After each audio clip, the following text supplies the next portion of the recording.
Yeni bir videoyla karşınızdayım. Bugünler görürsünüz Çirey Garajın 2. bölümüyle karşınızdayım.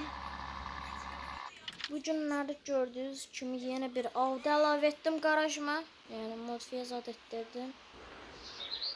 Yani bu videonu normal eləyə bilsəm yaxşı olar. Şimdi keçək əsas videomuza. Ayda getdim yeni bir yan maşın aldım. İndi bunu qəşəng yan pula satdım. Maşını satmağa gedirəm, satırıb gəldim. Uşaqlar maşını satdım, gəldim. Mənim öz bir dənə köhnə maşınlarımla birlikdə. İndi gedək yeni bir maşınlar axtarmağa. Yeni bir maşın axtarıb gəldim. Maşını motiyə zad etdirəcəm, müdafiəyə götürəcəm.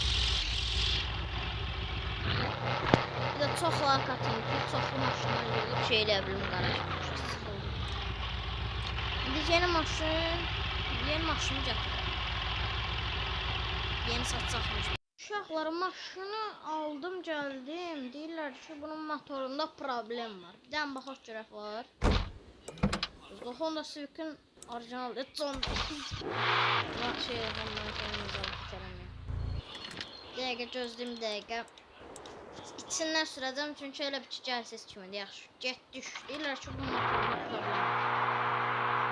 Oy, gerçekten varmış şey problem. Allah bu nədir? Oy! Uçuruq. Oy! Oy Allah! Yola düşəmirəm. Uşaqlar bir dəqiqə əlinə oyun mokok oldu. Gəlin.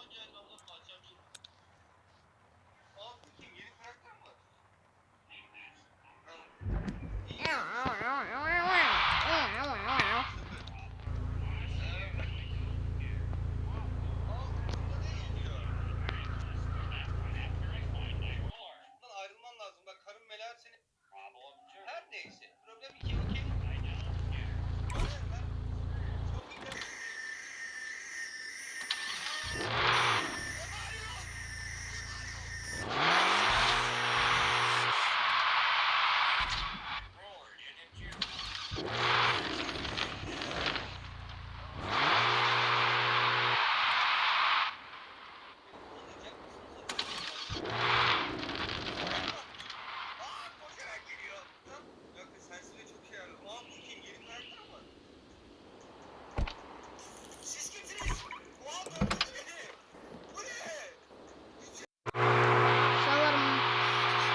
Motora baktım.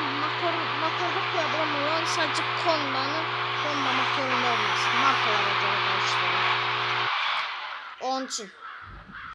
Şu an o birisi maşınımızda. Bak işte nasıl şey cizlədim. Bu birisi maşınımızda budur. Bir dəqiqə gözləyim nə işə baxdım. Hə. Bu birisi maşınımızda budur. Deyirlər ki, nəsə pul ver, nədir? Ondan da budur. Dedilər ki, bunu Azalov stiliyim. Mən də belə elədim. İndi göndərirəm. Yəni çox da yaxşı stildə görünmür. Polis tuta bilərəm mən. Heç nə olmaz da yəni. Göndərək keçsin. Bunu da göndəririk və videomuz burada sona çatır. Birdən balıqçının da şey gəldi. Bölümləri. Amma çox like görmürəm videoda.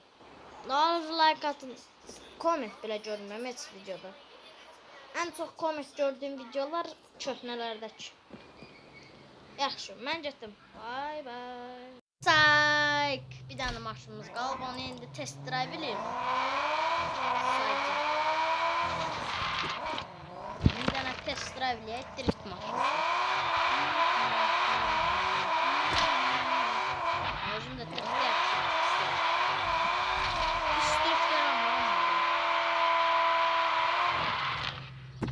Şimdi sahibine verebilir o kırığı görmeyin. Dostlar burada da videomuz sona çatdı. O şeydi. Şimdi bu yalan değil ha yani. Videomuz sona çatdı. Burada biraz drift elədim. Üstünde 8 yazır. Yani sonsuza kadar yani bu sonsuz şərəsi deməkdir ki Hadi bağışlayın, bir dəqiqə gözləyin. Sadəcə deyirəm ki, ürəyiniz sonsuza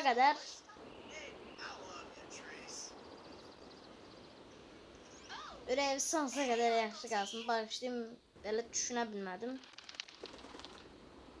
Və yandakı videolarımdan girib başqa da videolarıma baxa bilərsiniz, amma heç inanmıram ki videolarımı sevəsiniz və bay bay.